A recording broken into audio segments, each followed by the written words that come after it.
那些年妈妈给我买的玩具有多离谱？迷你小屋。当我让我妈给我买一个迷你玩具小屋，我妈给我买了这个，她一定对玩具小屋有什么误解。自己造的玩具小屋才是最正规的。几张卡纸加一瓶胶水，到底能造个什么鬼？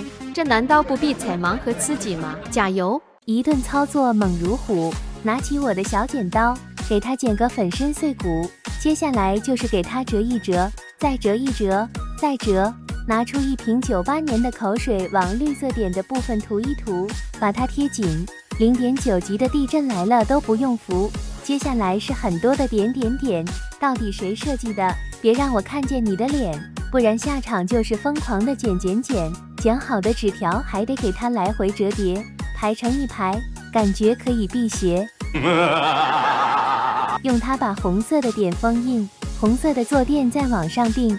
桌子上有蛋糕、沙拉和牛排，鬼魂见了口水都流下来。放上我的魔法扫帚，小鬼见了都得愁。摆上2个大南瓜，肚子饿了全靠它。还要摆上小沙发，回家躺平不能没有它。客厅看着很简单，多吃点糖果更健康。差点就忘了壁炉架，有了它柴火才放得下。放上厨房的调味，还有一套整体橱柜。小猫饿着进厨房，可惜没有饭菜，只有糖。喵啊！原来今天是鬼节，难怪气氛很特别。门口都是南瓜灯，还有小鬼的分身，长得一脸无辜，肯定能把路过的小孩吓哭。屋顶放上小天台，沾上胶水，用手一折就能合起来。拿出纸皮给它贴上，你猜它要搞什么花样？